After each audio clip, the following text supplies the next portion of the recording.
Well, good morning, everyone, and a very warm welcome on a very cold day to the House of Representatives at Old Parliament House, where we're gathered today for the Whitlam Institute Symposium, Historic, Unprecedented, Sobering, to examine the extraordinary Double Dissolution and Joint Sitting of 1974. My name is John Jurians. I'm the director of the Whitlam Institute. The Whitlam Institute is a nonpartisan research and policy think tank, prime ministerial archive, public museum, dedicated to excellence in its delivery of distinctive, bold, and inspiring research, policy, and civic engagement. We promote common ground, inclusive national identity, and democratic engagement for all Australians.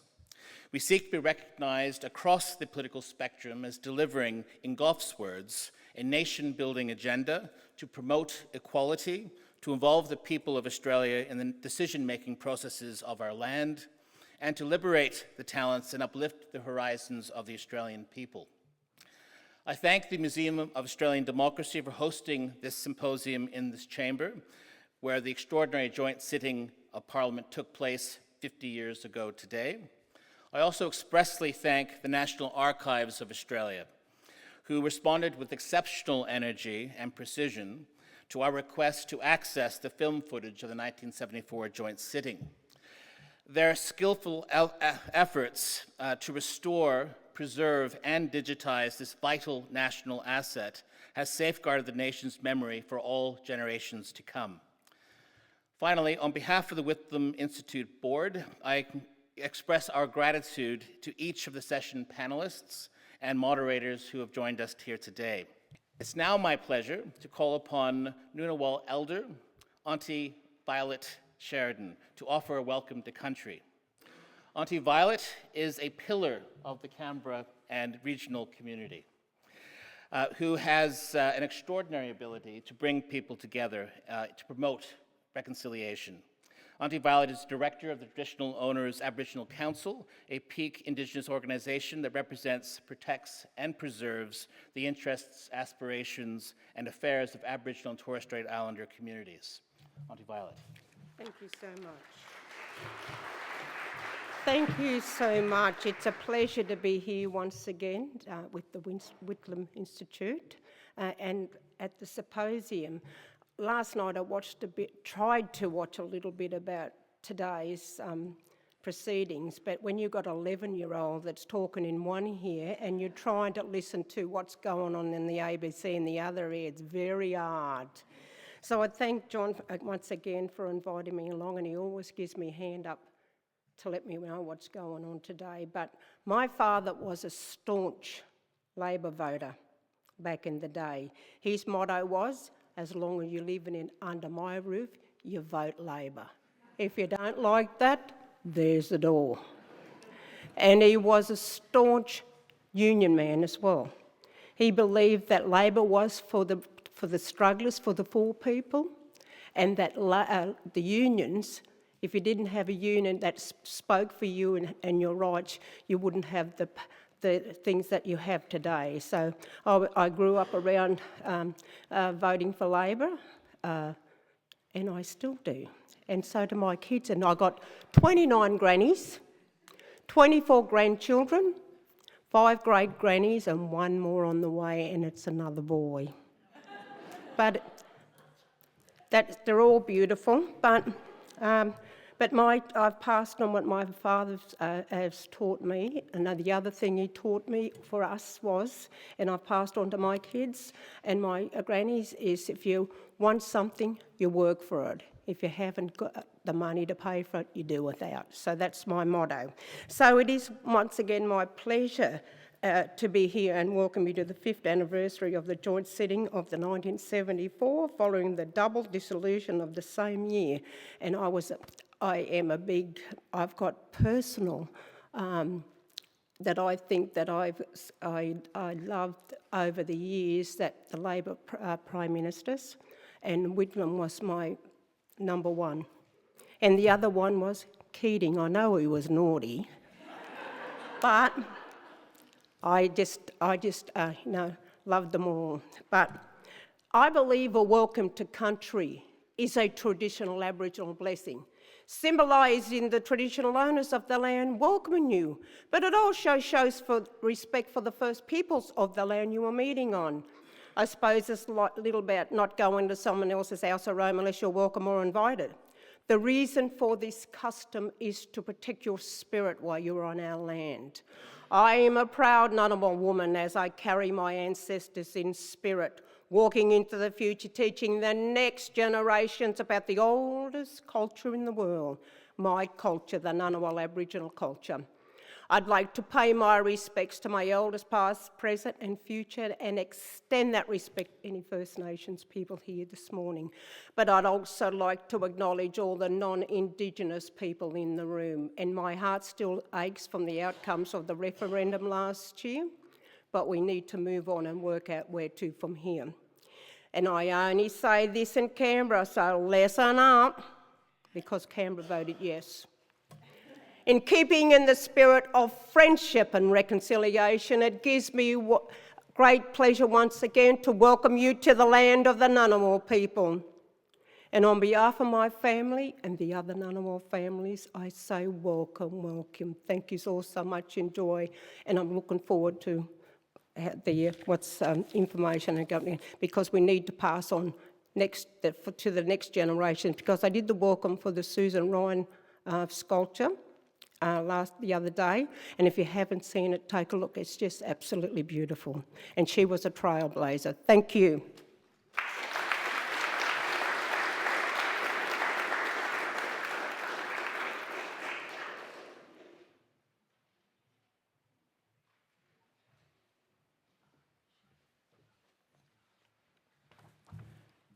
I offer thanks to Auntie Violet for her generous and very memorable welcome to country. And I reciprocate with acknowledgement on behalf of all here today to the Ngunnawal and Ngambri people who are the traditional custodians of the land on which the national capital is situated, and pay our collective respect to elders past and present for their custodianship over the unceded lands of the ACT. I also take this opportunity to offer respect and a warm welcome to First Nations members of our community joining us today. Colleagues, on behalf of my fellow directors of the Whitlam Institute, I welcome you to this symposium, one in a sequence of commemorative events marking the 50th anniversary of the Whitlam government, from its election in 1972 through the return to office after the 1974 election, and which will be followed next year with the issues attaching to the Whitlam government's program and events attaching to its dismissal in 1975. The Whitlam Institute within Western Sydney University has hosted many 50th anniversary events on the Whitlam government, lectures, symposia and exhibitions on different aspects of the government, and has published a sequence of papers about the government's durable impact on Australian society via a sweeping series of public policy reforms. The 50th anniversary program commenced with a memorable address given by the Foreign Minister and Leader of the Government in the Senate, the Honourable Penny Wong, on the 13th of November 2022. It was held at Bowman Hall in Blacktown, where Whitlam had delivered his famous It's Time speech on the 13th of November in 1972. In just 1 hour's time, and I think it's almost exactly one, I can't see the clock. There's the clock. In fact, in 1 hour and 10 minutes' time, 50 years ago on this day, the 6th of August 1974, the first and only joint sitting of the House of Representatives and the Senate was formally convened under Section 57 of the Australian Constitution. The two chambers met in a joint sitting, acting as a single legislative body in the chamber, the House of Representatives as it was in the old Parliament House.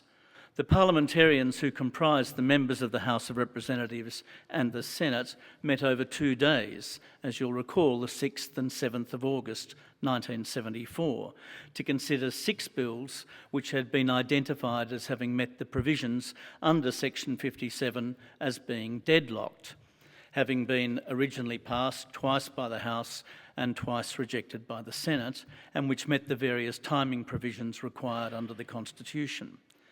The joint sitting lasted for some 18 hours, during which all 6 bills were debated and passed.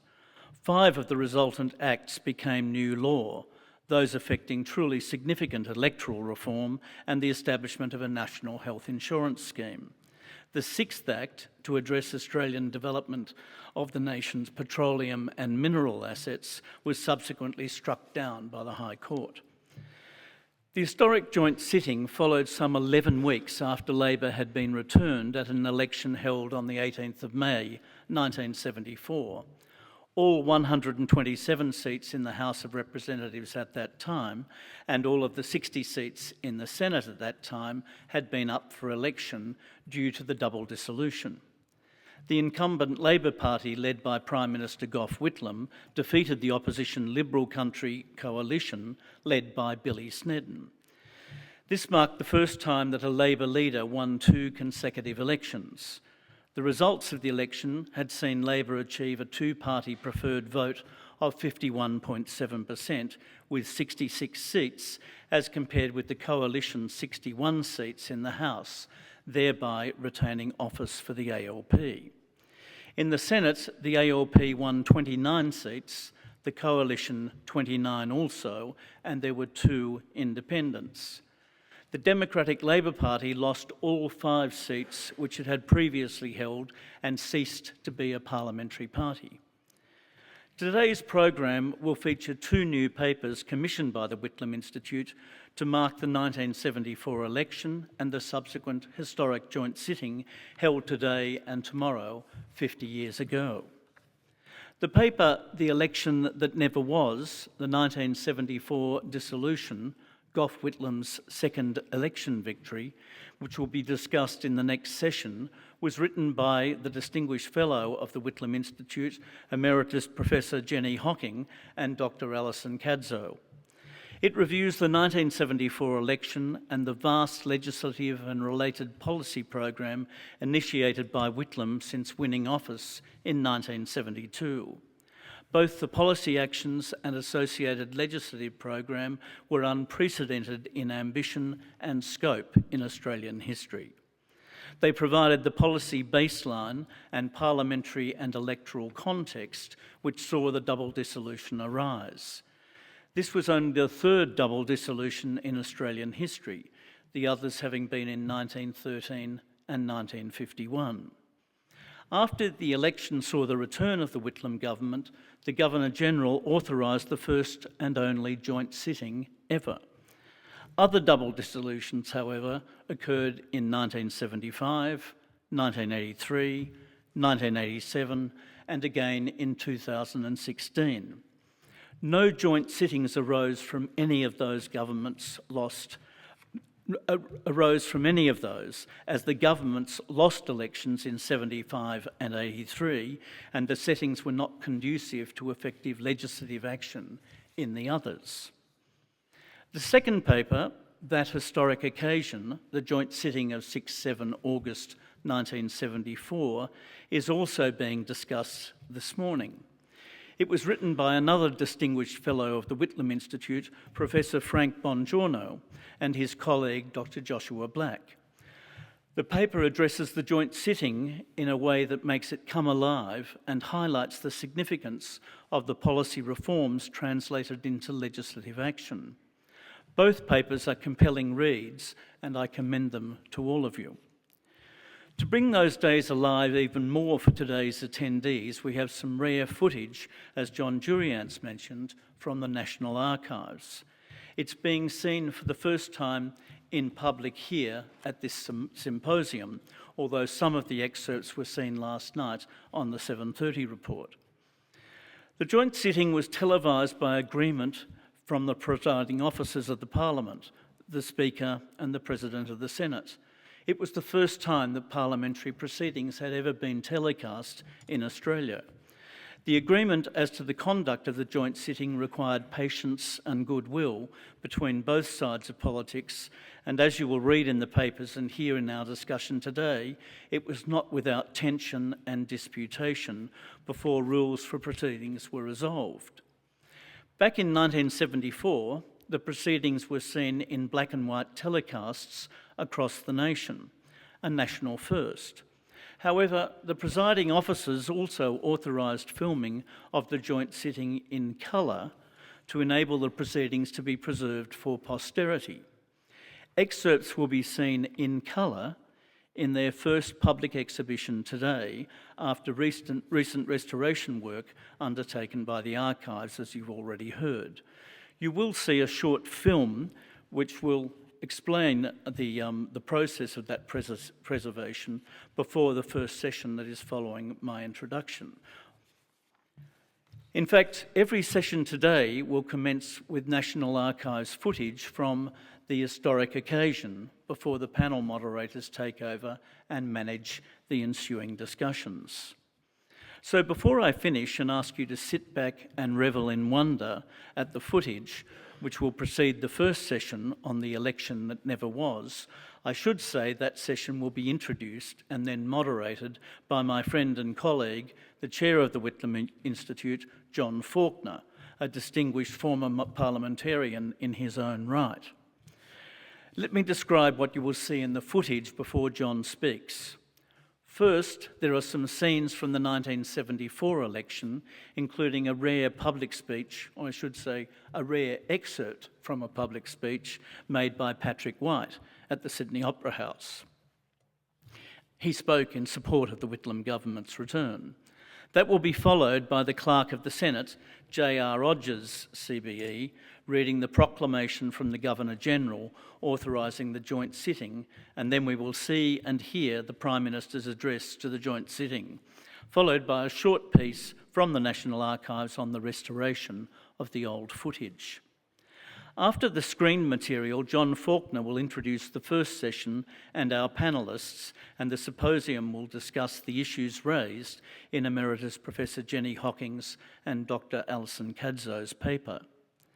There will then be a break for morning tea, followed by the session on the joint sitting, where Federal Court Judge the Honourable Michael Lee will be joined by Professor Bongiorno, Dr. Black, and celebrated writer Nikki Sava for the joint sitting paper panel discussion.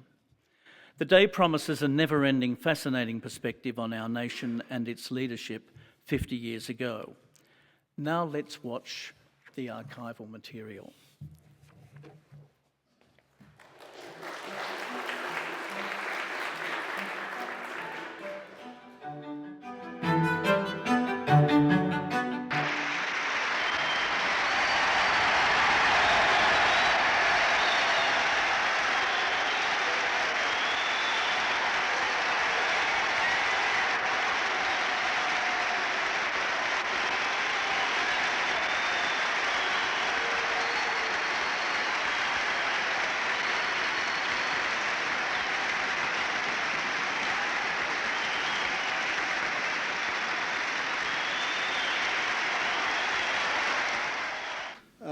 I realised we had reached the stage where a change had to be made, that we must cure ourselves of mentally constipated attitudes.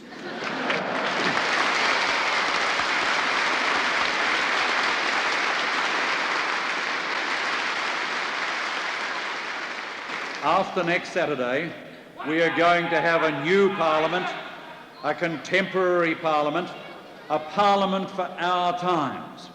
We are going to have a constitution that reflects the needs of our times in crucial matters of equal democratic representation, of workable parliaments, of full local government participation in our national affairs.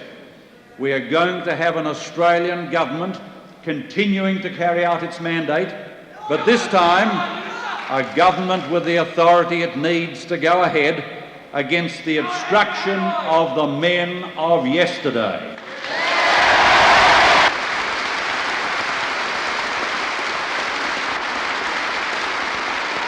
Order, please.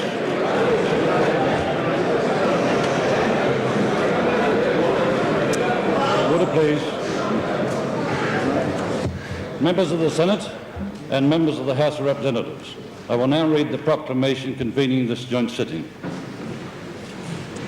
Proclamation by His Excellency the Governor-General of Australia, John R. Kerr.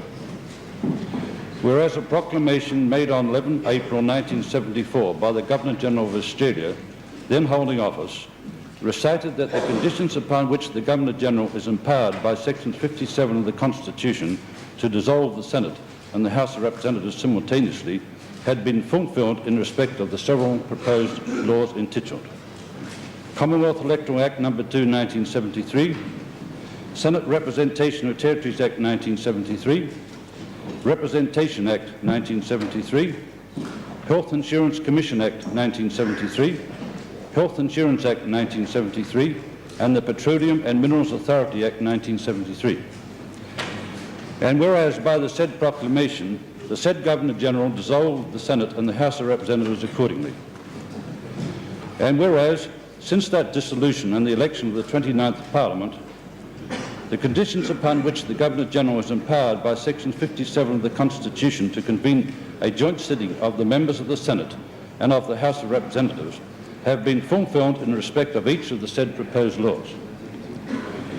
Now therefore I, Sir John Robert Kerr, the Governor-General of Australia, do by this my proclamation convene a joint sitting of the members of the Senate and of the House of Representatives, to commence in the House of Representatives chamber at Parliament House, Canberra, at 10:30 o'clock in the morning on 6 August 1974, at which they may deliberate and shall vote together upon each of the said proposed laws as last proposed by the House of Representatives. And all members of the Senate and of the House of Representatives are required to give their attendance accordingly. Given under my hand and the Great Seal of Australia on the 30th of July 1974 by His Excellency's command, E.G. Whitlam, Prime Minister. Members of the Senate and members of the House of Representatives, before proceeding to the business of the joint sitting, I feel reference should be made to the historic nature of this joint sitting. This is the first joint sitting of the Senate and the House of Representatives convened by His Excellency the Governor-General pursuant to Section 57 of the Constitution for the purpose of resolving disagreements between the two houses. It is, accordingly, an occasion of great constitutional significance in the history of this Parliament. The joint sitting will now proceed to deliberate and vote upon each of the 6 proposed laws named in the proclamation by His Excellency the Governor-General dated 30 July 74, which has been read by the Clerk. The Honourable Prime Minister, Mr. E.G. Whitlam. Mr. Chairman, I support the motion. This is an historic, an unprecedented, a sobering occasion. We are witnessing for the first time a joint sitting of the House of Representatives and the Senate of Australia. It is the first time that the members of both houses have sat together as a single legislative body. It is the first time that the proceedings of Parliament of either House have been televised to the nation. I welcome the opportunity thus provided for the Australian people to see the workings of their Parliament at close hand, to consider the bills now before us and to reflect on the reasons why this extraordinary joint sitting of Parliament has come about. For, momentous as the sitting is, the reasons for it are not a matter for pride. It has come about because of the repeated refusal of the Senate to pass legislation which has been approved by the House of Representatives, the People's House, the House where alone governments are made and unmade. It has come about because, despite 2 successive election victories by the Australian Labor Party, despite the clear endorsement by the Australian people at the elections only 11 weeks ago of the party's policies and of the specific measures now before us, the Senate and the opposition are still resolved to obstruct the government's program and to frustrate the will of the people. Not the least of the effects of this obstruction has been to delay the business of government while great and pressing national issues demand attention. Let it be understood that this joint sitting is a last resort, a means provided by the Constitution to enable the popular will, the democratic process, ultimately to prevail over the tactics of blind obstruction. The Constitution provides that if the Senate, in certain circumstances, twice rejects bills passed by the House of Representatives, the Governor-General may dissolve the Parliament and new elections may be held. That is what happened last April and May. The Constitution further provides that if, after a double dissolution and fresh elections, the Senate still obstructs such a bill, a joint sitting of both houses may be held to consider it. That is what is happening now. Even the sitting itself, an event clearly envisaged and provided for by the Constitution, has been the subject of a desperate last-minute, last-ditch legal challenge by our opponents. Now at long last, after sustained stonewalling and filibustering, the Parliament can proceed to enact these essential parts of the government's legislative program. Before dealing with them, however, I want to speak as gravely as I can of the implications of this long process of obstruction. The repeated rejection of this bill is part of a pattern of obstruction adopted by the opposition since the Australian Labor government came to power. It has been rightly described by Sir Robert Menzies as a falsification of popular democracy. Writing in 1968, Sir Robert said, "It would be a falsification of democracy if on any matter of government policy approved by the House of Representatives, possibly by a large majority, the Senate, representing the states and not the people, could reverse the decision."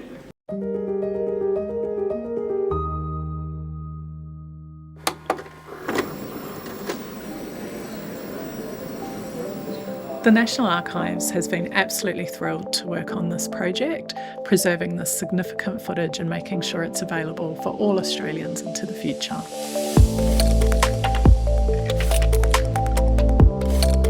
When these records first came to us, we were pretty surprised because we actually didn't know that they existed. And of course, such a key moment in Australia's history, the first time that cameras had been allowed into Parliament. I was sort of excited and terrified when I heard these tapes were coming because U-matic is notoriously difficult to digitise. A U-matic is a tape cassette and it's sort of just the grandfather of VHS. To play back the tapes, I had to bake them in an oven, and that takes out some of the moisture from the tape that's causing the damage. After the baking's complete, I clean the tapes. That takes off a damaged layer of tape. After we clean the tapes, I can start playback. I put the tape into the VCR and I set the levels. I monitor for errors, and this is all done in real time. So 1 hour tape is at least 1 hour of copying. So when this footage was first broadcast, it was broadcast in black and white. And once we actually started digitising the tapes, we were amazed to find that they were actually in colour. And so this would be the first time that anybody had seen this footage in colour. I guess because Parliament was being broadcast, everyone wore their best ties. And that comes through with this colour.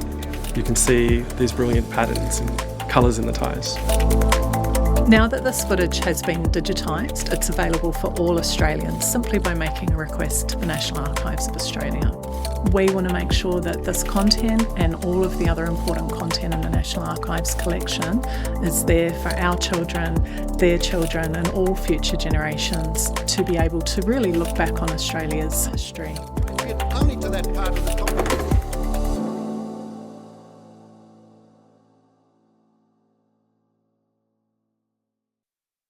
Friends, we commence this session with the launch of yet another one of the Whitlam Institute's 50th anniversary legacy papers, this one again by our distinguished Whitlam Institute fellow, Jenny Hocking, with Allison Cadzow.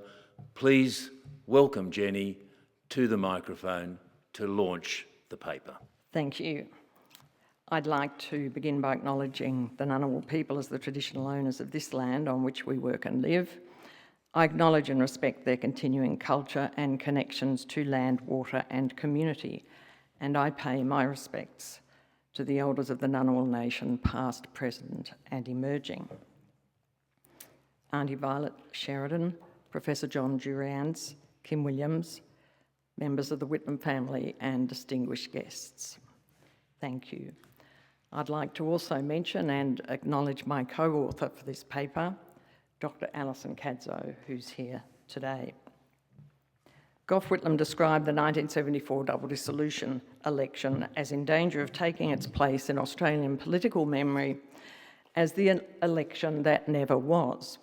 So frequently is it overlooked in the commentaries of that period. And we might speculate as to why it is that the 1974 election so quickly disappeared in the rearview mirror of history. But that it did so is beyond question.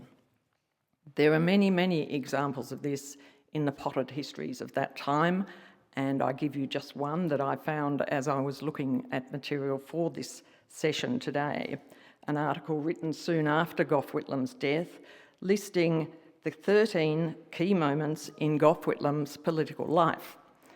And it was a pretty full political life, so you can imagine that the 13 key moments you would expect would be very significant ones. In this, the purchase of blue poles was a key moment, but the 1974 double dissolution election was not. And now I've got nothing against blue poles. In fact, our paper begins with a description and a discussion of the purchase of blue poles.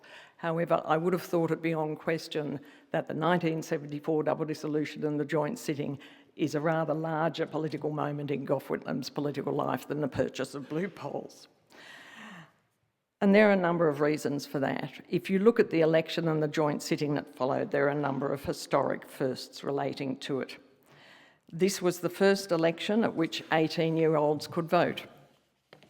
It was the first double dissolution called on the basis of more than one trigger bill. It was the first time the Labor Party had won successive elections under the same leader. It was the first double dissolution election to lead to a joint sitting of both Houses of Parliament. And in turn, that joint sitting, as we've just seen, was the first live broadcast of parliamentary proceedings. And most significantly, it was the first time the trigger bills in a double dissolution were all passed at that unique joint sitting, acting as a unicameral legislative process, and this was another first. For these transformative outcomes alone, the 1974 election deserves closer scrutiny than it has received. And so I thank the Whitlam Institute and congratulate them for giving us the opportunity to do just that, with these two papers which are launched today, and also with today's symposium and the discussions that we will have, which allow us to explore a significant yet much neglected episode in our political history. Finally, and this is a part of it which I've been particularly interested in and which has been almost entirely ignored, and which Allison and I explore in greater detail in our paper, the 1974 double dissolution is also the story of two very different Governors-General, Sir Paul Hasluck and Sir John Kerr. For the different stages of the complex double dissolution mechanism which is set out under section 57, not only span two parliaments, 3 parliamentary votes on the trigger bills, interspersed with an election for both Houses of Parliament, it also spanned the terms of 2 Governors-General, beginning during the term of Sir Paul Hasluck and ending with the proclamation calling the joint sitting by his successor, Sir John Kerr. And so the comparison between those 2 Governors-General, and in particular how they dealt with the issue of supply in 1974 compared to 1975, is a wonderful and rare comparator that allows us to look at the events of 1975 in an entirely new light, and I think that's an extremely important part of our paper. The footage we've just seen of Gough Whitlam speaking at the joint sitting makes it very clear, if there was any doubt, that at the heart of the double dissolution was, as Whitlam described it, blind obstruction, the Senate's repeated rejection of bills which had already passed the House of Representatives. As you would know, the government came to office in 1972 at an election for the House alone. It faced a Senate elected up to 5 years earlier, in 1967 and 1970. Now, the government's lack of a majority was hardly unusual, but what was unprecedented was the scale of the obstruction in the Senate that followed. And these are just some figures that I think tell that story. In 1973, the government presented a record number of 254 bills to Parliament, to the House of Representatives. This was the highest number in any single year since Federation. The previous highest number had been 169 bills, nearly 90 bills fewer in 1968. Of those 254 bills, a record number was also passed by the Senate, being 203 bills. However, 13 key bills had been rejected, 21 amended and 10 deferred. Or put another way, in the first year of the Whitlam government, the House of Representatives passed more legislation than in any single year since Federation, and the Senate rejected or deferred more legislation than in any single year since Federation. And in what is surely the most telling statistic, during the entire 3-year span of the Whitlam government, the Senate rejected more bills in those 3 years than it had in the previous 71 years of Federation put together. So you had this extraordinary level of Senate obstruction, which had simply never been seen previously. And this is the essential context for Whitlam's decision to meet that impasse by calling a double dissolution under Section 57, which is a marvellously creative section in my view, and one which is enormously significant, and I don't think we've explored that enough, disagreement between the houses. It's a prescient and practical means of resolving precisely this situation. And we argue that the 1974 double dissolution is the first double dissolution to really take that at its most expansive reading. As we know, it allows for a bill which has twice been passed by the House and twice rejected or failed to pass the Senate, with certain time conditions, to become a trigger for a double dissolution. If the government is returned, as it was in 74, and the bills are again passed, in other words, the obstruction continues, the bills are passed, the Senate then rejects them for a third time, then the conditions are set for calling the joint sitting of Parliament, where the members of both the House and the Senate vote as one, and the bills pass if an absolute majority is obtained. Now, Whitlam saw in Section 57, given its most expansive reading, the possibilities of it as an instrument of reform. And he achieved this through two different aspects that had never been the case in any of the previous double dissolutions. Firstly, and most importantly, through the use of several trigger bills. Both the previous double dissolutions had used only one bill as a trigger. And secondly, holding the joint sitting in order to pass them. Together, those two aspects of the 1974 double dissolution would enable the passage of significant parts of the government's reform agenda, despite their repeated rejection by the Senate. And that's the really significant element in this double dissolution equation. Professor Geoffrey Sawyer, in a wonderful analysis of the 1974 election in his book, Federation Under Strain, terms this process, the development of a unicameral legislative process, government by double dissolution. And I think that term, government by double dissolution, perfectly encapsulates the significance of both Section 57 as an alternate means of passing legislation and the 1974 double dissolution which brought it about. By April 1974, 19 government bills had been passed by the House and rejected by the Senate, 10 of them twice. And of those 10, 6 were seen as meeting the requirements of Section 57 to be used as trigger bills for the double dissolution. There were 6 trigger bills. The first 3 of these relate to electoral reform, most importantly reducing the quota of electorate sizes from 20% to 10%, or coming closer to one vote, one value. There were also 2 bills relating to the granting of Senate representation for the ACT in Northern Territory, which at that stage did not have any Senate representation.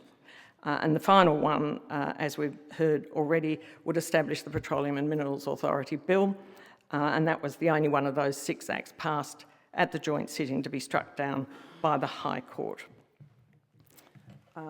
This is just a Moya cartoon in a bulletin highlighting how the Country Party in particular saw the electoral bills as a huge danger to its electoral fortunes, as indeed it would have been, since the rural gerrymander, as it was at that stage, very much largely supported some of the Country Party seats. Politics in the 3 months leading up to the double dissolution could best be described as colourful. And in our paper, we look at just 3 of those events that played into the decision to call the double dissolution. Firstly, Labor's defeat in the West Australian election in late March 1974, which gave some ballast to the coalition's push to demand a double dissolution by blocking supply. Secondly, the so-called Gough affair, which from the opposition's point of view calls such a scandal that, again, it pressed the opposition towards blocking supply. And finally, the coalition's actual threat to block supply in the Senate, coming in early April. We go through each of these in a little bit more detail. The government's appointment of DLP Senator Vince Gough as Australia's ambassador to Ireland was an attempt to secure an additional Labor seat in Queensland at what was then intended to be a half-Senate election. Gough had been dumped as leader of the DLP the previous year, and as he happily left for Ireland, he told his erstwhile DLP colleagues who'd pleaded with him not to take up the position, "I've carried you bastards for years, now you can go to buggery." And he promptly left for Ireland. The government, meanwhile, was left damaged by this and buoyed by that electoral damage to the government over Gough's appointment. The coalition moved towards what it had threatened to do at each of the budgetary hearings over the previous 18 months, and that is to block the government supply bills in the Senate. And it's important to note here that that was a threat which was never actually realised. And a large part of why it was never actually realised was because of the constructive, open and transparent discussions between the Prime Minister Gough Whitlam and the Governor-General Sir Paul Hasluck. Hasluck's role in the successful resolution of that threat is absolutely critical to understanding, and it forms a significant part of our paper. Hasluck's role at that crucial time, as I said, is a rare comparator and brings a new perspective to the destructive and deceptive actions of Governor-General Sir John Kerr in the 1975 double dissolution, and it points to the possibility of a very different path that could have been followed, and we argue should have been followed in 1975. I'll just move on quickly to the election itself, called, as we know, for the 18th of May. The polarisation between government progress and opposition obstruction was a key theme in the government's election campaign. A fair go being central to Labor's campaign can be contrasted to the Liberal Party's anodyne and reactive think again, which was not exactly inspiring. But this became, in all of the slogans, give Gough a go, great going Gough, they were all fairly alliterative, go ahead, vote Labor. But what they all had in common was a sense of movement, a sense of advance, of progress, of a government that was getting things done, a government that was looking to the future. You even had one, the first one, I think, in which Whitlam appeared to be on a rocket-powered Australia going forward, but also which had not yet finished that process of moving forward. And this notion of a fair go, giving the government a fair go, was central to the election campaign as it unfolded. And it does stand in rather stark contrast to the far more austere, if you like, campaign of the Liberal opposition. I should also mention that there was some more negative campaigning from the Labor Party with 2 very popular bumper stickers directed at Snedden himself and the prospect of Snedden as Prime Minister. One of them was, "I'm dreading Snedden," and the other was, "Snedden PM, you've got to be joking." And they were both very popular bumper stickers at the time. A major Liberal Party ad, "Send for the doctor," is not exactly exciting. But the Country Party and the National Party, as it had already become in Queensland, slogan, "Let's live like Australians," was at best vague and at worst a dog whistle. It raised questions of just what it meant to live like Australians and who was included in this politicised notion of being Australian.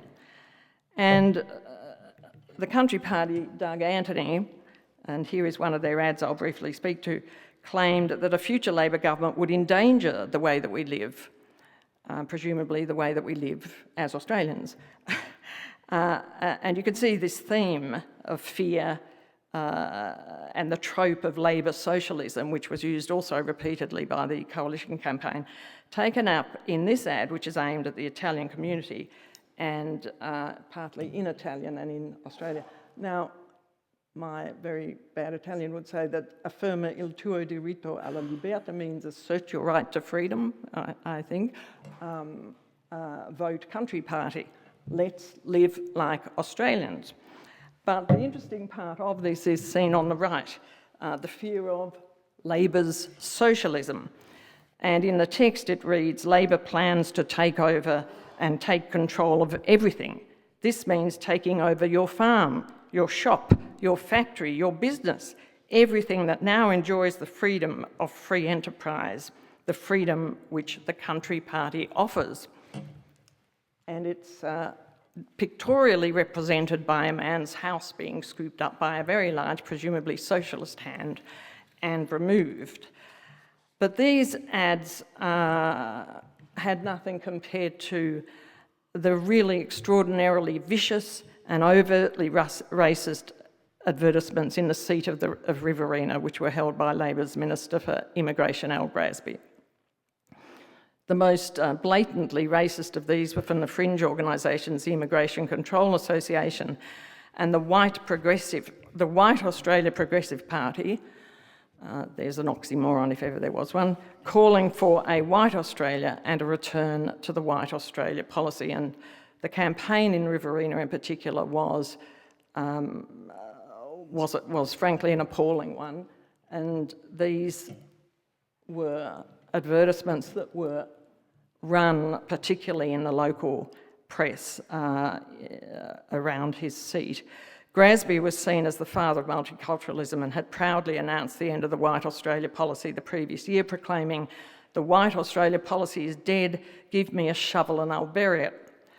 And for this, Grasby and his family were subjected to months of abuse, death threats, and were under 24-hour police protection.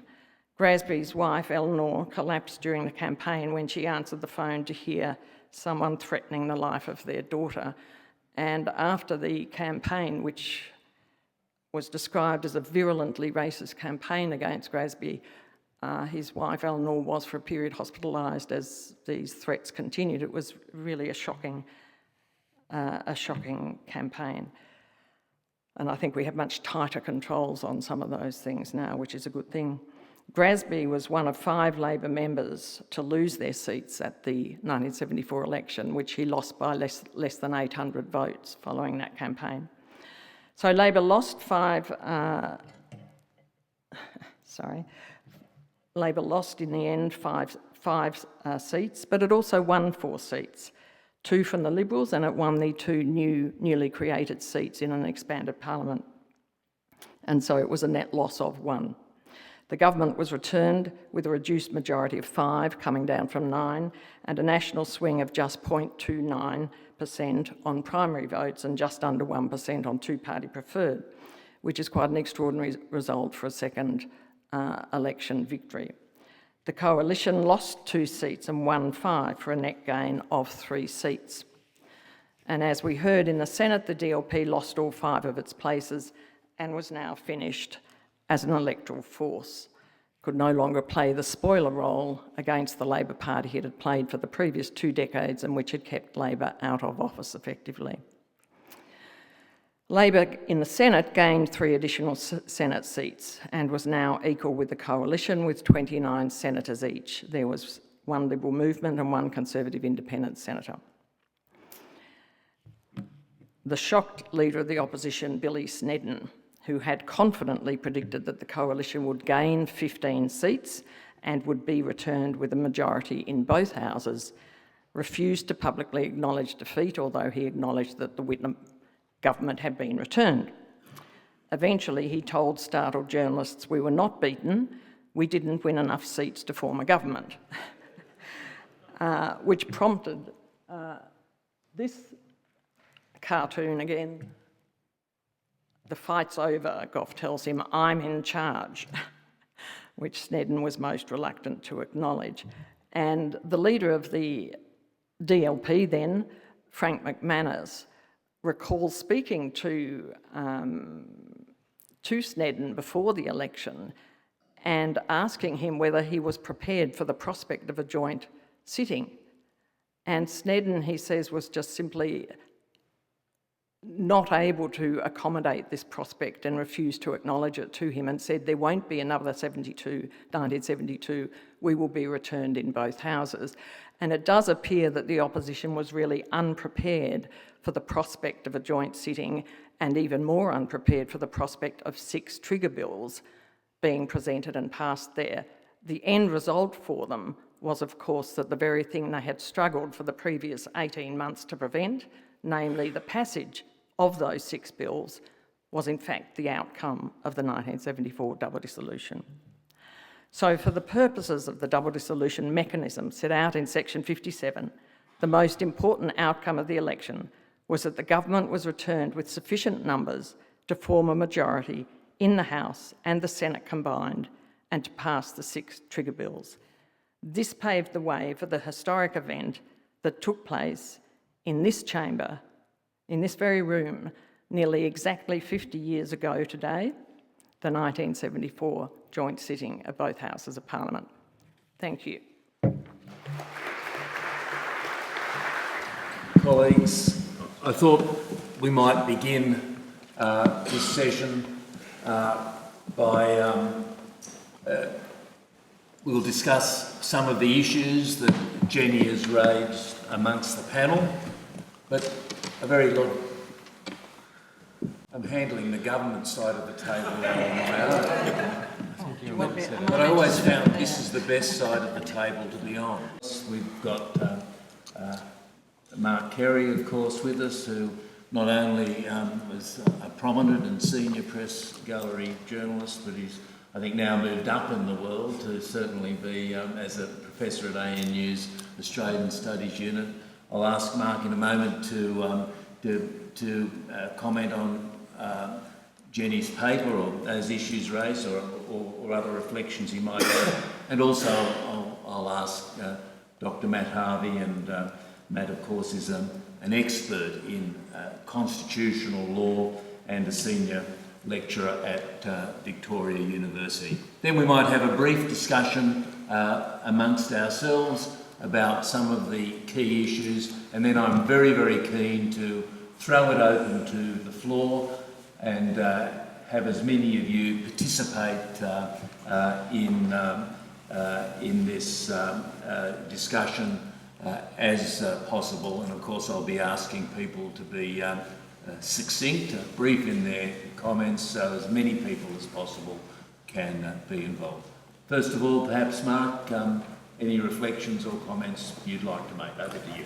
Thank you very much, John, and thank you, Jenny, for the paper, for the presentation, and also the paper. Can I just say it's a great honour to be here, and I hope you noticed that I tried to dress in a kind of 1970s way.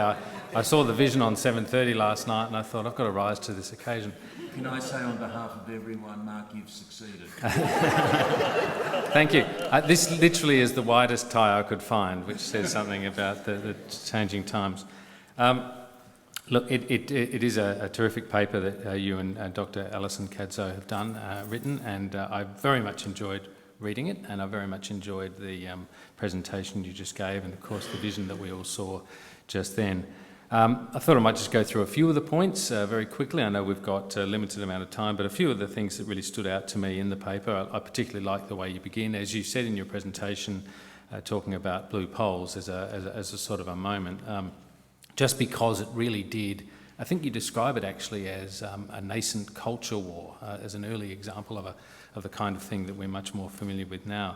In fact, I remember James Patterson, not so long ago when he was a junior senator for Victoria, actually advocating that we sell blue poles to put the money back into consolidated revenue, which may have satisfied, and I don't mean this to offend Senator Patterson, but may well have satisfied Patrick White's description of an aggressive Philistine.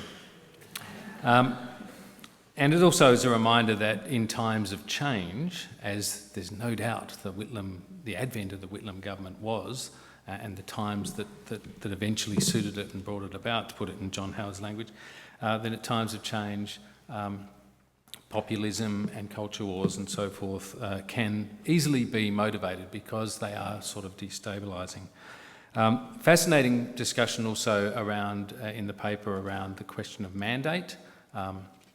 Again, that's a very sort of redolent topic in democracies after what we saw happen, particularly in the US in January 6, 2021, and the whole refusal to accept the election. You point out, I don't think you made the comment then, but you certainly point out in the paper that Snedden took 11 days after the election to accept the result. And of course, never really accepted the result because as far as he was concerned, the opposition hadn't lost it. And I also thought it was interesting in that context just how much the opposition, as you were saying toward the end of your remarks there, Jenny, how much the government of the day refused to sort of accept the prospect of losing the election and of there being a joint sitting.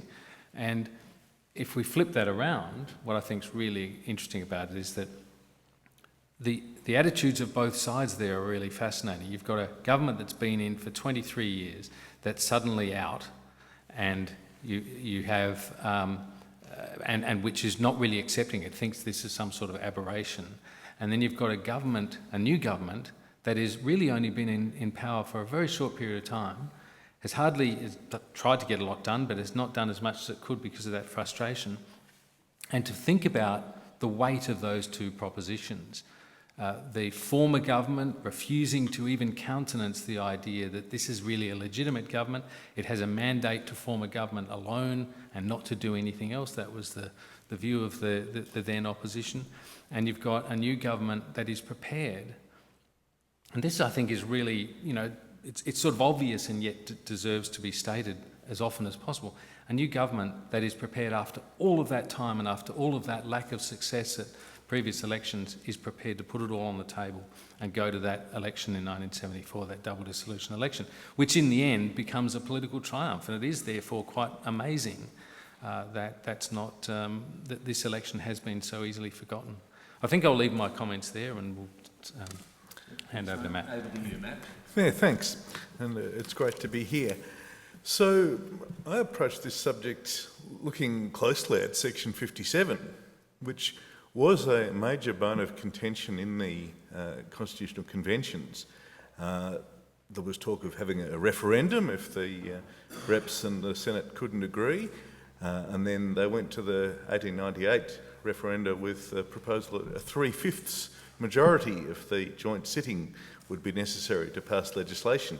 So it was one of the fruits of the period after New South Wales didn't have quite enough yes votes to pass that an absolute majority was adopted for the joint sitting. So when you look at the convention debates overall and see how much time was spent on issues that have turned out not to be particularly significant in our history, this one, its moment came.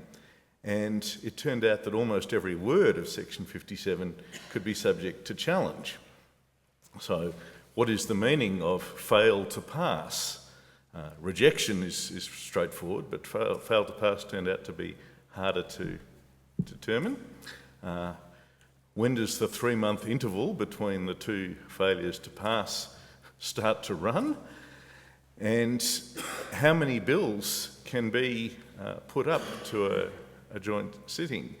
As has been mentioned, it was only one bill in each of the two previous double dissolutions, and we should just briefly look at those. 1914, the First World War broke out and rather overshadowed the calling of a double dissolution election, which the Cook government proceeded to lose.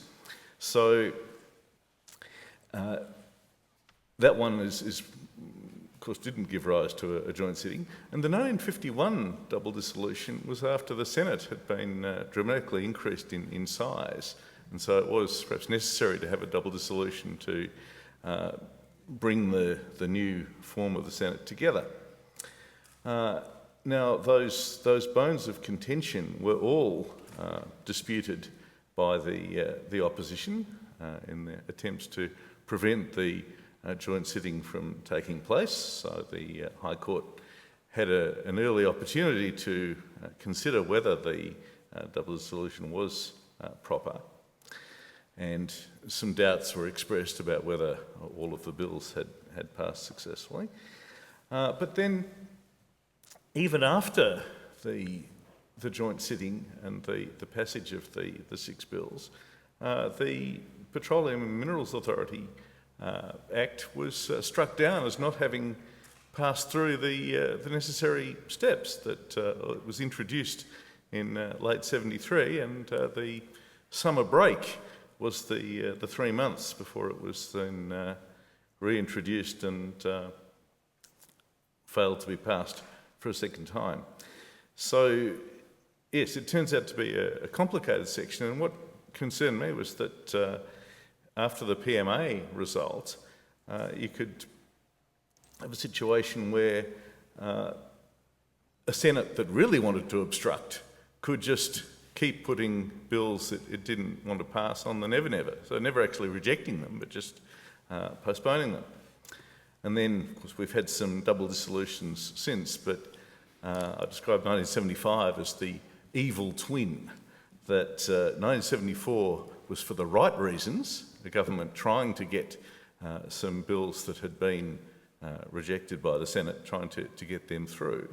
Whereas 1975, it was a pretext to enable a double dissolution with a caretaker Prime Minister in place who had no wish to pass these bills. So it was just a fig leaf for having that double dissolution.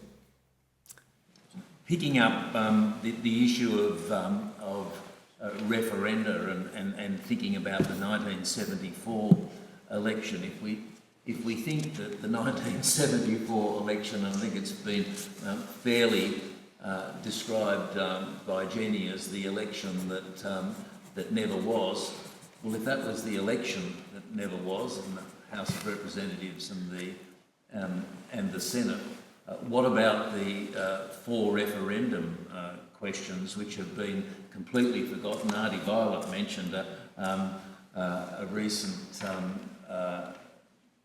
critically important referendum for the nation, but one of them, of course, was on simultaneous elections for the House of Representatives.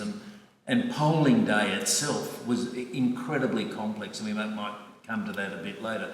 But any thoughts about the fact that if the fact that the election never occurred, and people might reflect on the House and the Senate, the 4 referendum questions really completely forgotten, I think it's fair to say. Oh, I think that's right. They're very rarely mentioned, but in one way, I think the entire, what you might call the political moment of 1974, taking that to mean the election, the referenda and the joint sitting, became subsumed by, the drama and this sort of irresistible historical gaze of the 1975 dismissal and double dissolution. And I think the great pity of that is that it smooths over all of the fascinating nuances of difference between the two, because they're so far apart from being mirror images of each other that to simply consider them in one breath, as I think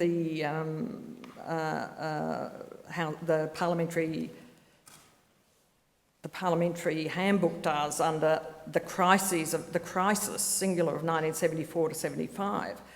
And it means that you don't actually explore what is a very, very different set of circumstances and resolution in 1974 compared to 1975. So I think the referenda have become bundled up in that and are simply overlooked. But the other reason, I think, is that even Whitlam himself held out no hope that the referenda were going to be passed. And one of the really fascinating things, in the many fascinating things in the archives at this time, are the pen portraits written by Sir Paul Hasluck about his discussions with various leaders at that time. Some of them are pretty poisonous, but most of them are really fascinating reflections on conversations he's had that are absolutely vital to politics at that time. And he describes how, and Hasluck of course was formerly a journalist, so he writes really well, they're beautifully written, and he describes a long conversation he had with Whitlam, or several conversations during that time, one of which was about the referendum, and Whitlam says, well look, I don't expect them to pass, but Whitlam thought it was an educative purpose to keep having these referenda even if they didn't pass. And I, you know, to some extent I agree with that. I think part of there were many problems with the Voice, of course, but one of them was that it was so long since we'd had a referendum, that the fear of referenda as something that means we're going to upend the Constitution when the Constitution actually contains that very mechanism for change, it anticipated change, is a great pity, that we need to have them more frequently and maybe we would then become more accustomed to them. But Whitlam also was very sanguine in this discussion with Hasluck about whether he expected the government to be returned with a majority in the Senate. I mean, that was just never going to happen. Electorally, algebraically, that was never going to happen. What he hoped would happen would be, at best, what did happen, which was that Labor did improve its position in the Senate, did pick up 3 Senate places and came back equal with the coalition in the end in the Senate. So those discussions with Hasluck are critical, and they could not be more different from Kerr's, it has to be said, deceptive, closed and lack of respect he showed for the office of the Prime Minister at that time. Hasluck followed really to a T what he had already set out in his, what is really an acclaimed lecture, that his Queel Memorial lecture the previous year on the role of the Governor-General. And in that he says, communication and transparency is central to the role of a Governor-General and their relationship with the Prime Minister. And he followed that meticulously in 1974. And I have a question for Matt, if I may, about Section 57 and any other of the learned legal fraternity here. It has always struck me how it was possible in 1975 to use that section to call a double dissolution election when that section is an iterative process. It sets out several stages. How is it possible that the government being referred to early on in that section in terms of the bills that are being rejected by the Senate is not the same government at the end when that section is being applied in 1975? So, you know, the 3 stages, if you like, of Section 57 has a different government at the beginning from the end. How could it possibly apply? I don't think the Founding Fathers could have dreamed of the circumstances of 1975. And if the triggers hadn't been there, what Kerr would have done is imponderable. But another feature that we perhaps didn't mention was that Section 57 gives the Governor-General discretion whether to grant the double dissolution. And that requires that they come to a finding about whether the triggers actually exist. And the gymnastics performed by the High Court, Sir Gough in finding that, yes, the Governor-General could proclaim a double dissolution, but that didn't mean that they were necessarily right about whether the triggers existed.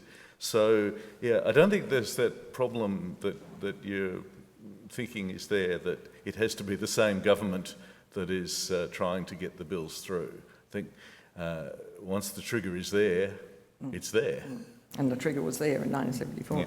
Now obviously there'll be a lot of discussion in our next session, and far be it from me to steal the thunder of His Honour, Justice Michael Lee, because these sorts of issues will be discussed at length a little later in the day. But one of the really interesting things that strikes me about this election, I mean, and Jenny have spoken about the turmoil. There is this logjam in the Australian Parliament. There's a real focus on politics in the early 1970s that we probably can't really understand and comprehend as when there's so much cynicism about processes today. But after all this debate, right through the election period and before, we find ourselves in a situation of an election result which is virtually no change. And I was wondering if any of our panel members might have any reflections on that. A huge debate, but really we come back with a situation unchanged. Yes, Labor's position in the Senate has improved. Might come to that a little bit later because there might be some, I think it's worth just focusing about what occurred in the actual election processes in the Senate, particularly the number of candidates that were encouraged to nominate for the Australian Senate in 1974, which I think did have very likely had an impact on outcomes. But any thoughts about, it's very unusual in Australian politics for really to get what is very close to a status quo result. Yeah, I might take that up if I can, John. It strikes me that it's a fascinating election to think about, and it's well described in the paper, to think about as you say, the sort of politics and the tumult leading up to it, essentially the paralysis through late 1973 particularly, and the theatrics around that, the focus that media have on what's going on, to think about how the public is understanding all of this.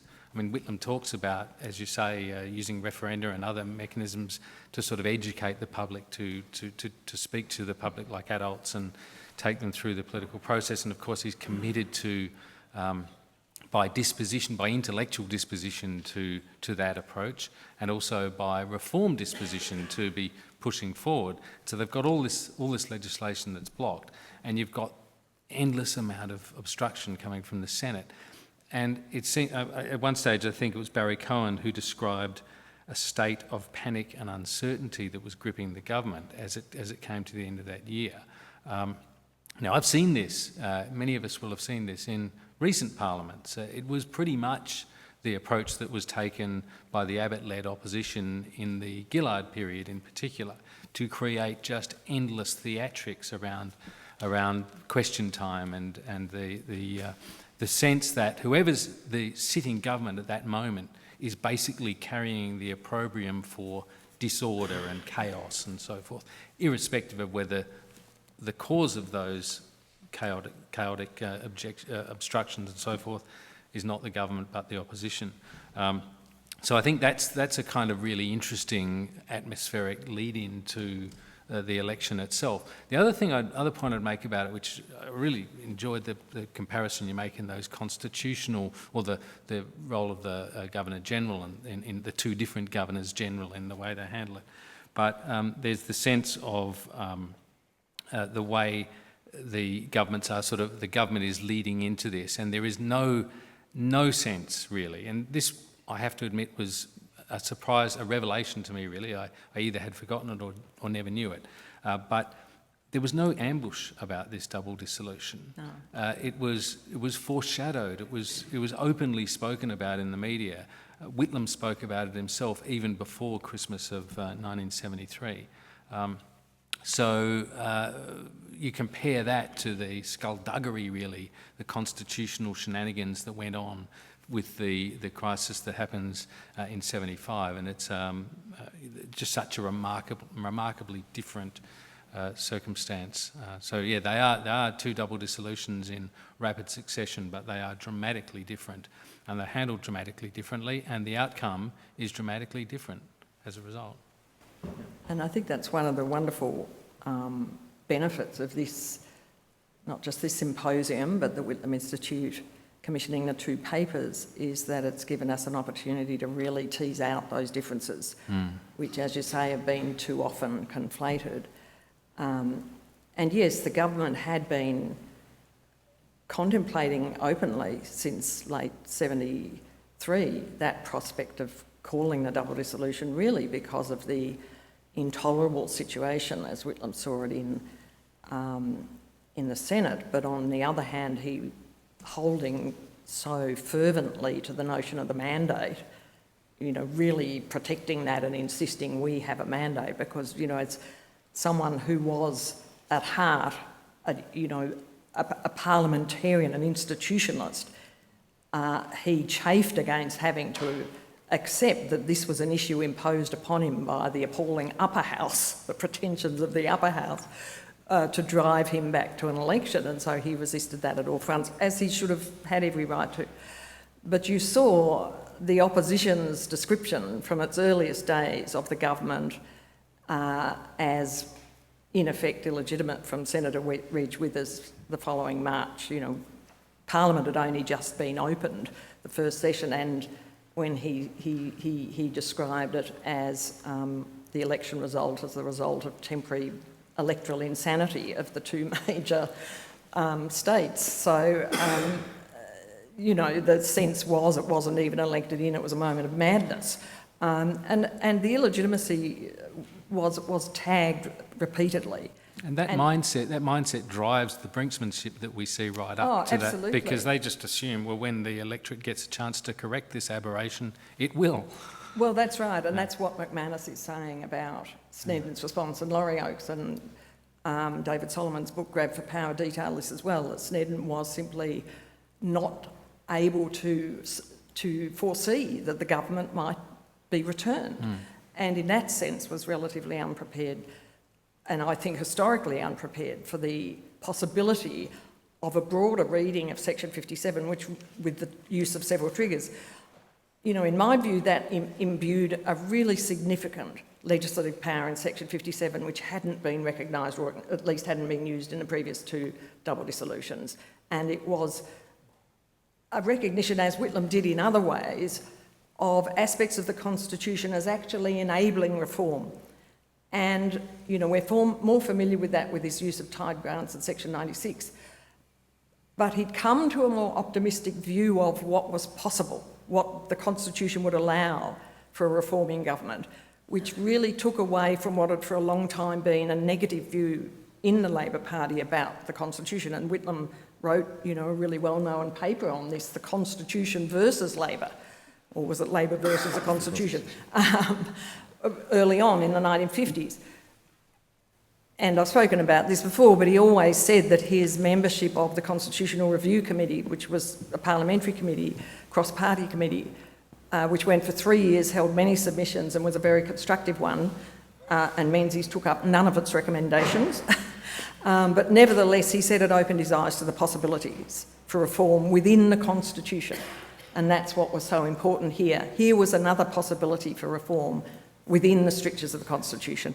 And by reading Section 57, it's one which allowed many bills to be passed and moving towards the joint sitting as no one else had, that's what gave it its greatest power and the unique form of a unicameral legislature. But it's fair to say that, let me be the devil's advocate here and say that we can't claim absolute purity when we look at the foul-up, for example, of what was the night of the long prawns, as I prefer to call the Gare affair, effectively offering a long-term non-Labor senator a very, very cosy diplomatic posting, but managing, which probably would have worked well to have 6 senators in Queensland up for election and not 5. But of course, it was completely fouled up. So do you think it's, a critic would say, well, that's an example of the Labor Party playing a bit loose too. Well, I think that's absolutely true. It was there were echoes of the shenanigans in the aforementioned Gillard period with Peter Slipper as well, and playing with the numbers there, different circumstances. But yes, that did end up being seen and depicted certainly as some sort of major crisis for the government, and there was a lot of tut-tutting from commentators about it. I think when you look at it, it's. I mean, for a start, you could. I was going to sort of interject a minute ago when you first introduced it and say, "Oh, come on, that's just bipartisanship," pointing someone from the other side.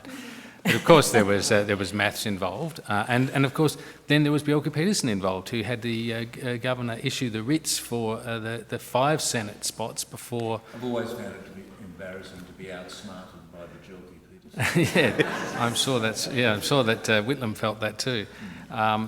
But yeah, look, it wasn't an exercise in altruism, it was an exercise in political arithmetic, and it went awry. What it does do, of course, is reinforces how significant the numbers in the Senate were to the government of the day. That's the real... But the important thing to remember about it is that they still would have been 2 or 3 votes short, even if it had worked. So it wasn't like going to change the Senate to suddenly be in Labor's favour.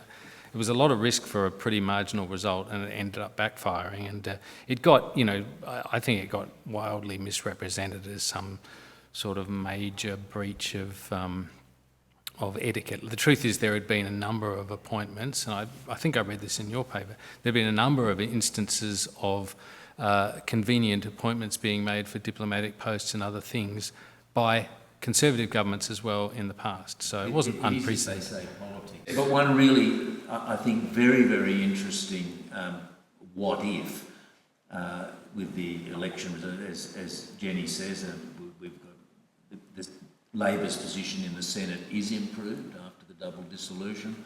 It's 29 all with 2 Conservative independents, but one of a more small, obviously. Steel Hall is playing a very different sort of role, and a positive role on these key... As he had as South Australian Premier briefly before that. But on these key constitutional questions, he was adopting a position of I think it's fair to say, principle. But when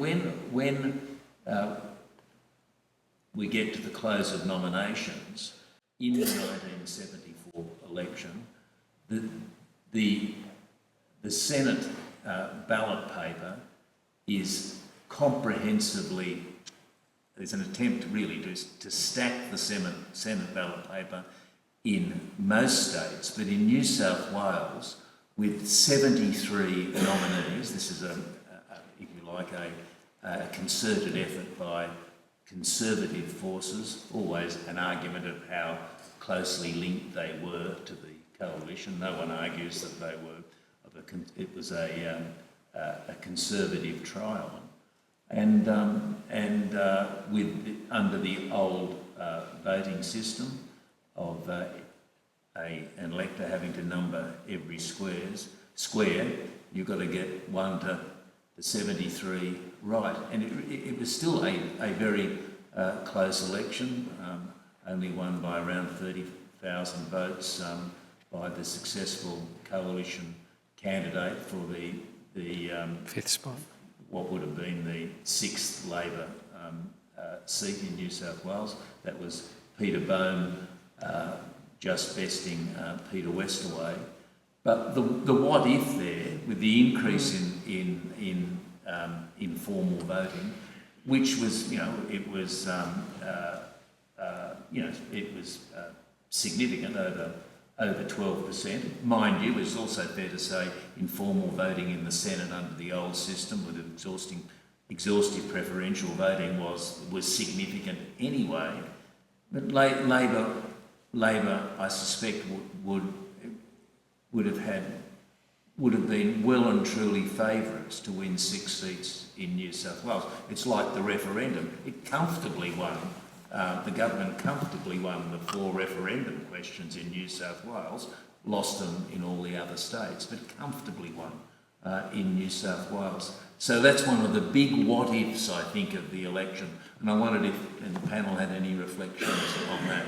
And I might say, and there'd be, given I'm looking around the room and there's some people as old as me or nearly as old as me, polling day was catastrophic, you know.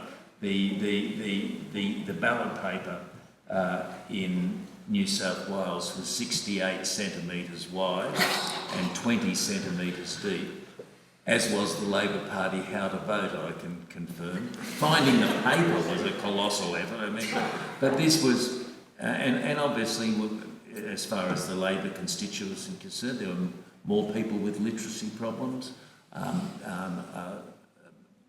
many more people for whom English was not the first language, and so it went on. I think it had a very big impact, not only in the election, but probably on the political and constitutional history of the nation. I just want to comment what a narrow path it was to the joint sitting, that when Labor could have lost the election in the House of Representatives, let alone doing slightly better in the Senate and ending up in a draw. And of course, we know how that played out over the course of 1975 with the loss of the two Labor senators in that. But you really couldn't count on getting the numbers for a joint sitting, and possible for the Whitlam government to have been returned, but still not have had the numbers to get the legislation through the joint sitting. So, it's a big thing to do to go to a double dissolution. You could lose both, and of course, maybe win both as well, and that would be the ultimate prize. I guess that's just testament to the fact that Whitlam probably looked at it like, yes, it is a big risk, but the other side of it, not going to an election, just means being blocked, effectively sitting there, not being able to enact your program, and that was unacceptable. And the calculation that he made was correct and vindicated by the voters. What I think is fascinating about it, and John, you're the person at this table here who's been in caucus. I mean, looking back on it, the courage that it would have taken for a leader to do that, and for the team to stay resolved on that question. Everyone feels pretty vulnerable at election times, and I would have thought, after such a long period in opposition, to be putting it all on the table again effectively straight away. And I think courage, and this comes very much through Jenny's paper, I think that is the word that sums up this Gough's decision to call a double dissolution. He had plenty of reason to do it, but there's often plenty of reason, as we know, in Australia, in federal politics in Australia, to call a double dissolution. There haven't been that many. It hasn't been done very often. There's a whole lot of reasons for that. But this was, I think, very, very courageous, and showed me, in many ways, the extraordinary self-confidence that Gough had in making that decision. And I think, Jenny, you've really reinforced that and emphasised that the extent of the courage it took for the Prime Minister to take that risk. Well, if you look at the trajectory of how it ended up with the double dissolution, of course, as Whitlam said in the clip we saw, this was a last resort.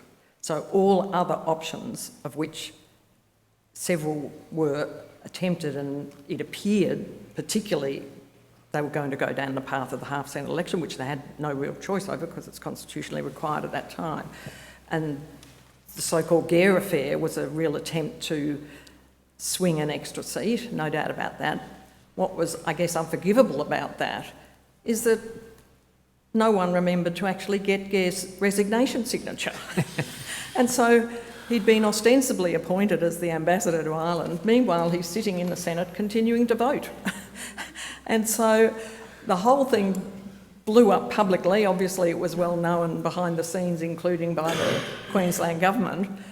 And it was publicly announced most appropriately by a Laurie Oakes story on April Fool's Day, announcing that this had been planned and that this was the intention, and that Gough had in fact continued to vote, and therefore the appointment was at that point invalid. Well, not valid, it required his signature. So the coalition was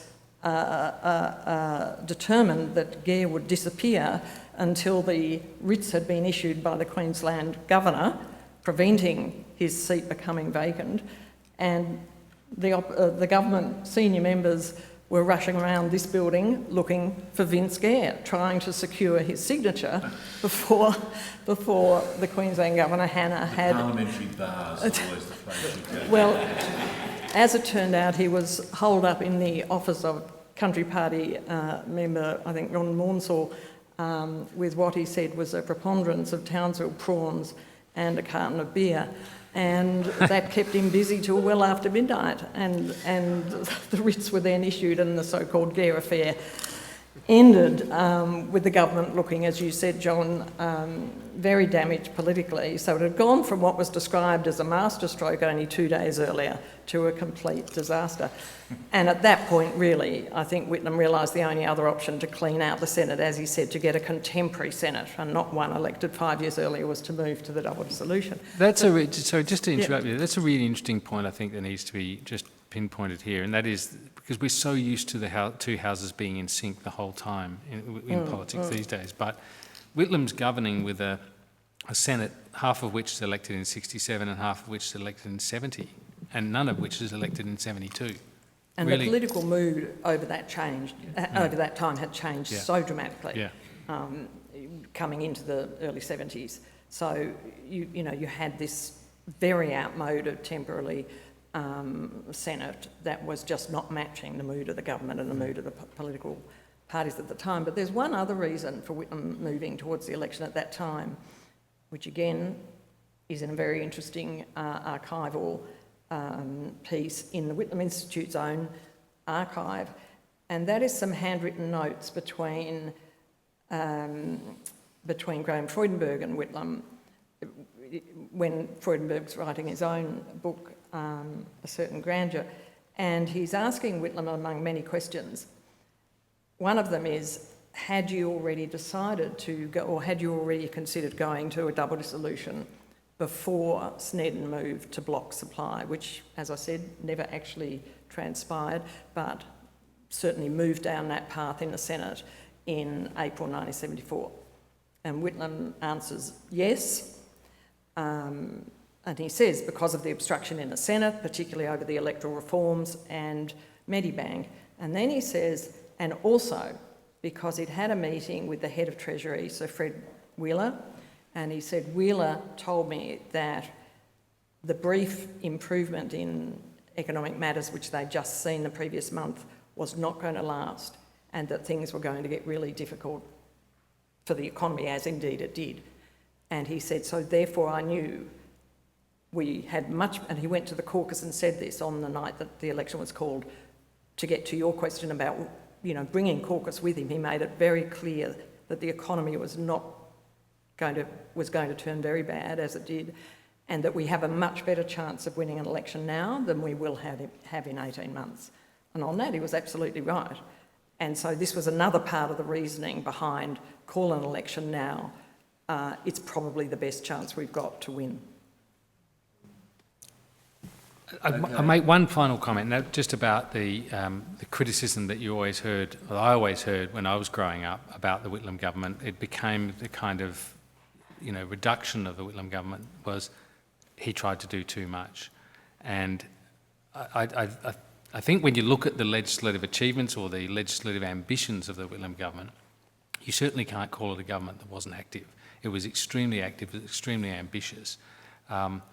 But there was something kind of, I don't know, as I've reflected on that over the years, there was something kind of uniquely Australian about that kind of analysis. It was almost like it was a fault that we had a government that was trying to undertake reforms. He was okay, but he tried to do too much. And in the end, I suspect that kind of logic did imbue, or at least it buttressed a sense by 1975 that there was just too much going on in politics. It goes back to my point before about the opposition of the day fomenting a sense of ongoing crisis, of endless instability, of ongoing front pages all the time, and people deciding that it's all too hard to understand. And much of that comes from having 23 years of unbroken Conservative government. Yeah. And that, for any party, I think that's a really unhealthy situation in a polity, that to be able to have, reasonably regular changes of government that mean that not just that people are familiar with the process of parliamentary change, but that also the institutions that sort of surround that, the public service, the way of doing things, even the parliamentary processes, understand how to work with different governments and different types of government.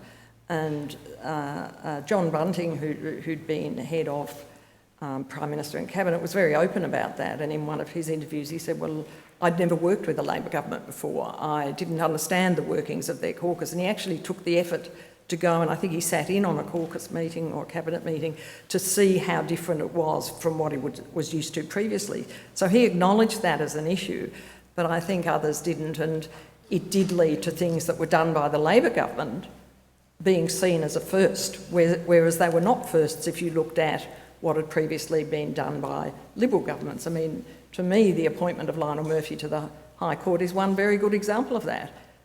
Attorney Generals have been appointed to the High Court many, many times before. Garfield Bauer was appointed from the ministry directly to being the Chief Justice. So these were not unusual appointments, but they'd always been done by Conservatives for the pure reason that they'd been the only ones in government for so long. So there is an element of that. But you're right, the upheaval in the parliamentary system was unprecedented, and that's a word that sometimes seems overused at that time, but that's because it was. But if you look at that, it raises a question which we also discuss in our paper about what is the role of an opposition?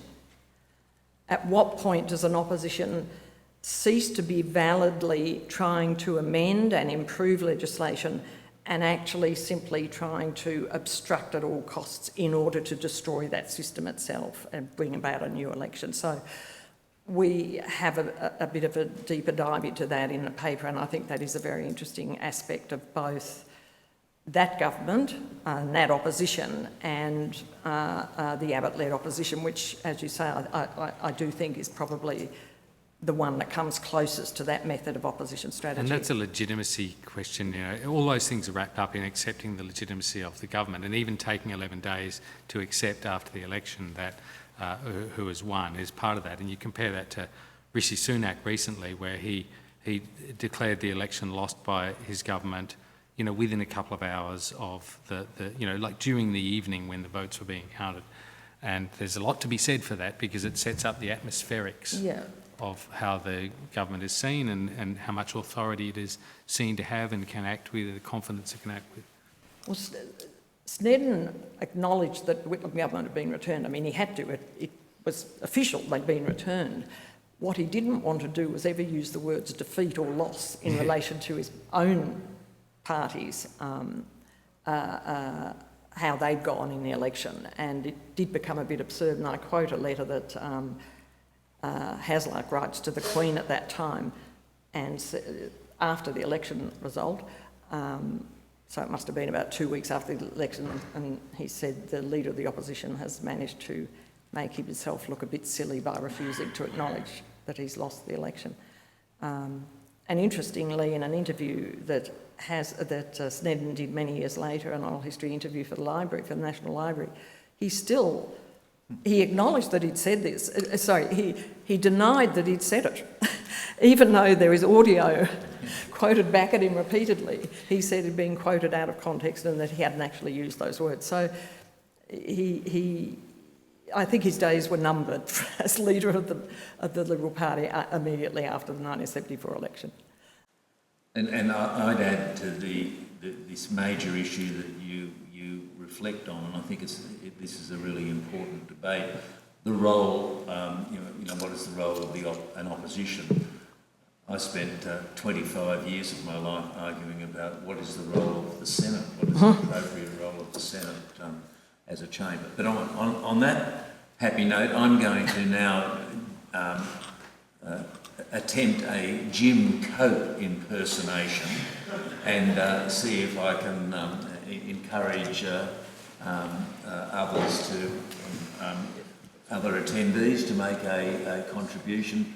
If you might, as I said, keep the contributions brief, and it might be helpful if people identify themselves quickly too. I think that. Silent Chair, thank you for a very interesting discussion. Thank you for this memories for the at the time. Obviously, the Governor General plays a very significant role in both the 1974 Dissolution and also 1975. So it brings me to the point of whether Australia should become a republic, even though we will not solve that issue. And I know after the referendum of the boys, there's really no appetite for the government to have another referendum. And most people I speak to feel that it is a huge setback for the republic movement. I know this question doesn't relate to the double dissolution, but I'm just curious as to what the panel thinks of the way forward for the Australian republic. Well, I might ask our panel, any members, to briefly comment on it. As much as possible, I'd like to keep, if we can try and keep our focus on the events on this day and this place 50 years ago. I think but nevertheless, you are right to say that all these events have inevitably fostered a debate on the question of whether our nation should become a republic or not. And I'll throw over to the panel, but encourage as much as possible. This is what I say. This is why I'm doing a Jim Cope impersonation. I'm required to try and keep us focused very much on what this session is contemplating. However, because of the significance of the question you ask, I might ask any of our. I don't want that to be a hospital pass. Okay, we have a lot to think about with the Republic, about whether we do want a president with real power or we want to substantially reproduce the current situation. And we can't have it both ways. If we have an elected president, they will feel that they have a mandate to make significant decisions and possibly veto the will of the Parliament. But if we don't want a politician, if we want someone above politics, just presiding the way that we thought the Governor-General would, until 1975, and we've now seen that if you have a constitution that gives the Governor-General the power to do something, they can do it. So no matter the conventions of responsible government, and that a monarch probably wouldn't have done that, but in the Australian system, we have those words in the Constitution giving the Governor-General the power, and in 75, he exercised it. So the big issue at Federation seemed to be the balance of power between the Senate and the House of Representatives. The big issue for Republic is do we want the same balance we have now, or do we want to change the balance and have actually a more powerful elected president? Sorry, you finished sorry, that? Yeah. In answer to your question also, Michael, I think you're absolutely right. The events both of 74 and 1975 do show that in our system the Governor-General does have great power. I mean, in my view, not properly used in 1975 for a whole range of reasons. But nevertheless, these are there and they ought to be dealt with. For a republic, I think it's a great pity that the voice, which I think our government obviously saw as part of a sequencing that might lead to a republic referendum, had the voice succeeded, I think it has scared the government off the prospect of another referendum, and I think that's a great pity. And you probably saw last week that there is no longer a minister assisting for the republic. But the other lesson I think if you look back at all the 8 successful referenda of about 44 or 45, they have had bipartisan support.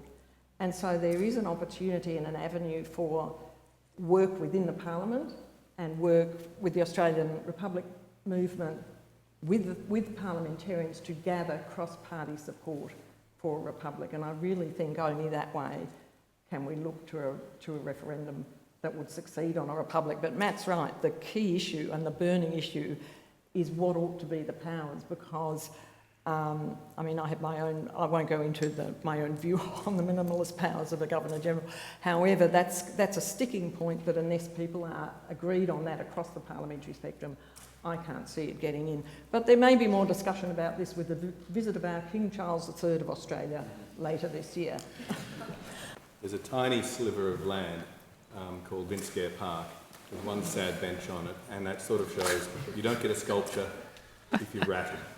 I just wanted to make one comment because we're talking about forgotten facts and events, but after Gare sobered up, forgotten coda, he was then advised by the government to write a letter to the President of the Senate saying, when I accepted the ambassadorship, I automatically vacated my seat under Section 44, Office of Profit, we know Section 44 now.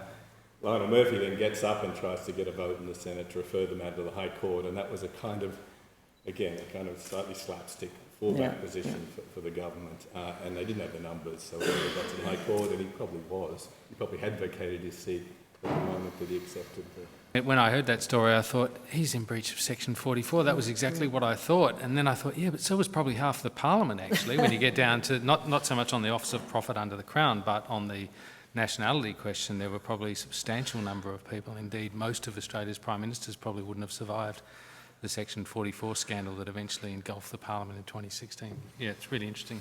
But in many ways, you know, Gare outsmarted them all, and Gare's the one who ended up being ambassador.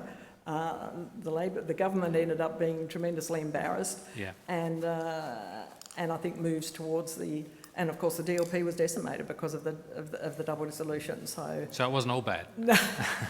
Not for him. Well, Jenny says that great quote, telling his former colleagues to go to buggery. Basically, he told everyone to go to buggery. As they say in the classics, winners are grinners. And yes, very much. I mean, that is the central issue that you see playing out in both 1974 and 1975, this tension between federalism and responsible government. And interestingly, I think it's Justice Stephen, certainly in one of those cases that surrounded the joint sitting, makes the reflection that the provisions of Section 57 reinforce the primacy of the House. And I think that's a widely held view.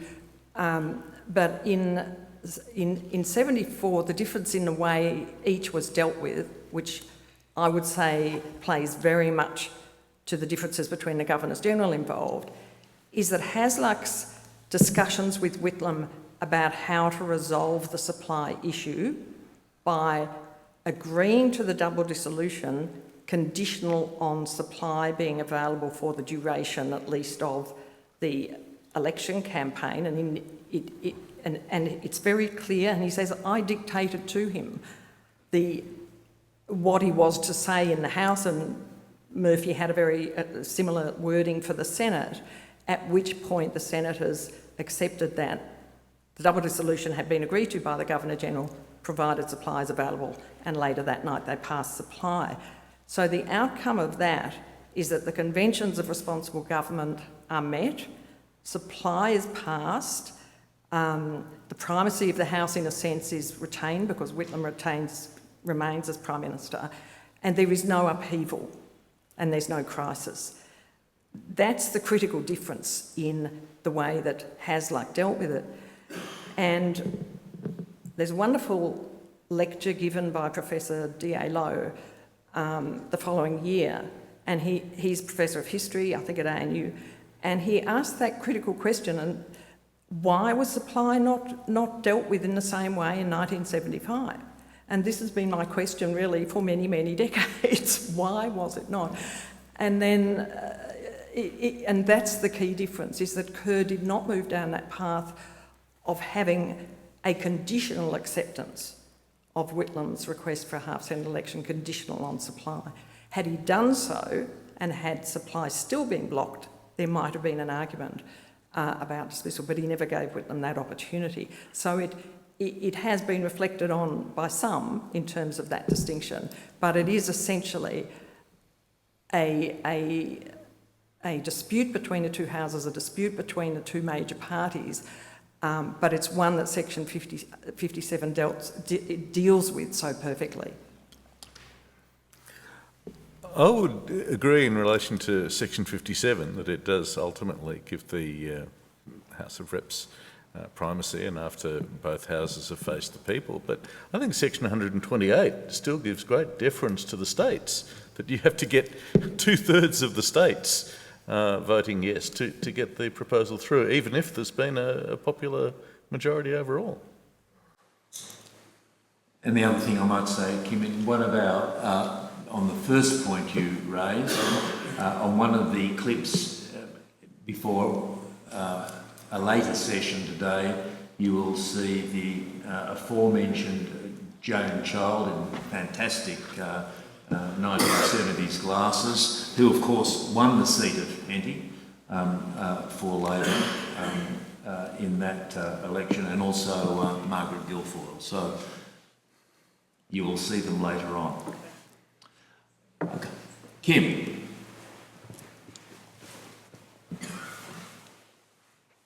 I'd like to get back to the subject of this session, which is the election that was held in 1974.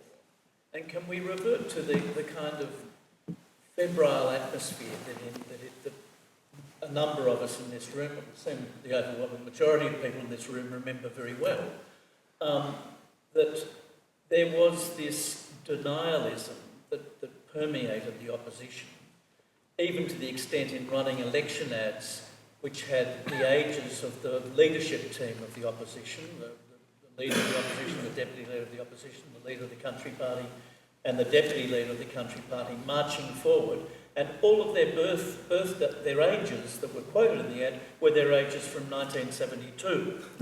And as Gough said subsequent to the election in an interview with David Frost, time stood still. So I'd like to go back to the actual election and the campaign in the election, because it was a stark difference between the two sides. Labor ran a positive campaign, and it was a very affirmative campaign. I think it very much reflected the view of the leader, because he was in no doubt that he could win. And the opposition was in an absolute prosecutorial mode of denialism, that this was an illegitimate government. And that continued after the election, as we know, that it refused to accept the election as a legitimation of the Labor Party in government. It's sort of a fascinating period, because it wasn't populated with the kind of opinion polls that we have now and all sorts of registrations of public sentiment. It was a real contest, and it was a contest which clearly the government won, notwithstanding, as you rightly point out, John, that unusually massive Senate paper that was a source of such frustration and confusion to so many in the community, and had an unusually high, what's it called, valid vote in the Senate? Informal. Such an unusually high informal vote, which went over 10%, I think. Yeah, it was 12% in New South Wales. Almost a quota. The atmospheric of the campaign, the temperament of the campaign, the tonality of the campaign, the actual settings that actually are such a stark descriptor of this conflict between a new government and an old force that was in absolute denial and refusal to accept that government had changed. I really do think here that one of the lessons of this election is precisely what you say. The link to the issue of legitimacy, which I think obsessed the coalition. So effectively, that after 23 years of government, a Labor government was frankly illegitimate of whatever nature. And so much focus, it strikes me, if one looks back, is that this really takes an inordinate amount of time for them. That their obsession with Labor's illegitimacy, in their view, means that they don't put the hard work into ensuring what every opposition has to do, if they're, one would hope, if they're to be successful, prepare for government, prepare policies, do the hard work that I think even the harshest critic would have to acknowledge Gough Whitlam did extraordinarily effectively from the time he became leader of the Labor Party in the long years until he won the election. This they failed to do, and there was, I think, very much an obsession, and as I say, on their illegitimacy, and when it came down to the hard yakka of the campaign, the nuts and bolts, what would be the difference between a Labor government and a Conservative government, a coalition government? Snedden, who himself, of course, I think it's fair to say, his own lack of preparation is one of the really important things here. And Jenny focuses on this in the paper. He just, he didn't do the work. Jenny doesn't say this, but I don't have the same constraints. He didn't have the capacity that many other leaders of the Liberal Party have demonstrated over the years. He was himself a very weak link. So I think what you say is very, really the nub of their failure in the election. Kim, to come back to the tonality of the election campaign, it was, in many ways a very bitter and polarised campaign, and one in which the coalition outspent Labor by a factor of about 2 to 1, and in augmenting that was a quite extraordinary series of ads which were funded by the Sydney businessman advertising guru John Singleton. And he managed to put together something like $250,000 into advertisements against the Labor Party, all of them centred around this, Labor is crypto-communist. And he brought together, they were extreme ads, and he brought together, I described it with Allison, and I described this in the paper, that he brought together a group of business people who all put in massive amounts of money and did what appeared to be random vox pops with people who'd managed to escape the horrors of Soviet Russia, and now, to their shock, were finding the same thing in Canberra in 1974. And the most infamous of these was called the Estonian Woman, who became very well known for repeated, repeat plays at peak time in television advertising, saying that she just managed to escape the rigours of Eastern Europe, only to come here and realise that it could happen here, it is happening here. Communism under this government has arrived. And her voice was apparently so irritating that it began to turn voters off. So I'm not sure if that actually worked, but it was a huge campaign that had very much came out of the right wing of the New South Wales branch of the Liberal Party, with Robert Askin approving it. And Snedden later tried to distance himself from it. But that was a sort of an adjunct to the existing campaigns. And if you look at Snedden's policy speech, as John said, there's far less about the positive actions they're going to take in government and much more about the Labor Party reforms that they're going to undo. They were going to give renewed support to the minerals and energy sector. They were going to undo a range of things that had come in under the government. And with Medibank still on the table, yet to go to the joint sitting, they promised to not go ahead with Medibank, but instead to give more support to private health insurance companies, which was a pretty weird thing to put in your election campaign, because even then the prospect of Medibank was enormously popular, despite the massive campaign against it. by doctors and others to their eternal disgrace. So it was a campaign that had a tinge of, I think, danger, and certainly that was reflected in what was happening in Grasby's seat. And, you know, by no means the same sort of unalloyed hope and positivity of 1972. And if I might have a personal reflection here, it was the first campaign I had ever attended. My mother picked me up from where I was studying at the time and took me to the Springvale Town Hall meeting where Whitlam spoke. And I just recall the size of that meeting and being utterly overwhelmed by that, and the fervour of the crowd when Whitlam came out to speak. And of course we're up the back somewhere, could hardly see anything, because my mother would have been hours late, no doubt, but so we probably came in towards the end. But I do look back now and appreciate that enormously, because it introduced me to how important politics could be for people on the ground and how a change of government really mattered. And I don't for a moment think that governments don't matter, they do. And 74 and 75 show us that above all. I was lucky enough to work in Gough's office. My name is Joy O'Brien.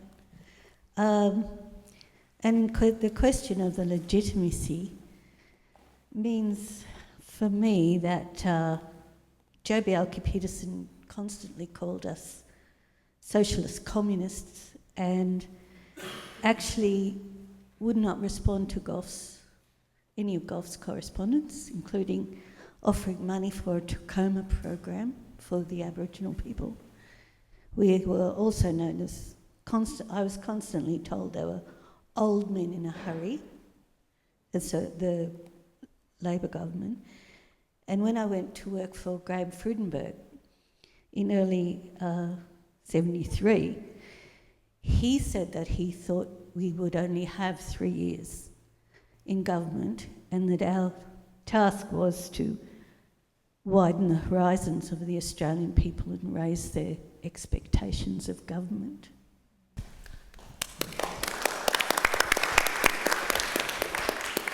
I think one thing we can say about the claims of the Estonian lady is the classic example of this, about the inexorable move of the Labor government towards socialism, read communism in Australia. It caused a huge amount of consternation within the Liberal Party too, and Laurie Oakes and David Solomon write about this at length, and for, you know, the alienation of people like Chip, who he's one example in the election campaign itself, is actually making quite clear, disassociating himself, as did others, effectively from that advertising. So the question of effectiveness is very much a moot question, I think. Who knows? I doubt it was effective. Snedden makes 3 catastrophic mistakes. The first is that the Gare affair sends them demented. Snedden, Anthony and Frank McManus are out of their mind. McManus won't even believe what's happened. I saw Snedden in his office at this time. All he wanted to do was to talk about the moral infamy of the Whitlam government. So the decision Snedden took was that this was a turning point, that if they forced an election, the public would vote out the Whitlam government. This was a catastrophic judgment because he picked the second last month that Gough would have been re-elected. As Jenny correctly says, Fred Wheeler told Gough the economy was going to implode by July 1974, and that's exactly what happened. Gough won in May, he would have won in June, he would have lost in July and any month thereafter. So Snedden, in his wisdom, picked the second last month that Gough could have won an election. Obviously, a catastrophic misjudgment. The second misjudgment Snedden made was to force the election, inviting Gough to have a double dissolution. Well, Gough was only too happy to take up that invitation. With the 6 bills, knowing that at the end of the day he could put them to a joint sitting. And what this meant, of course, was the bills became law, Medibank became law. This was enormously important. If there hadn't been a double dissolution, then what would have happened? Probably the bills would have gone on to a 1975 double dissolution list and then gone into extinction. So in that sense, the 74 election it's obviously an epic election, it's a decisive election. The third mistake Snedden makes to prove how politically intelligent he is, he says at the start of the campaign, he'll have a press conference every day. Now, I've got to tell you, with a few notable exceptions, the press gallery was not just for Whitlam, it was fanatically for Whitlam, and the gallery tore Snedden apart every single day, and they tore him apart on economic policy, which of course is what he was running on.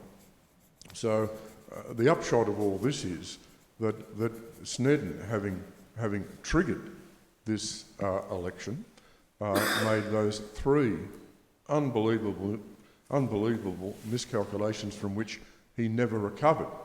The final paradox with Gough saying the election that never was, well, I understand him saying that. I'm certain he didn't believe it, because this was an epic election. Gough was magnificent. He carried the campaign. In many ways, it was his greatest and finest campaign. But what happened was, while the coalition lost and Snedden was humiliated, they decided the tactic was worthwhile. And hence, every budget or supply after that, they reviewed the tactic. Thanks, Paul.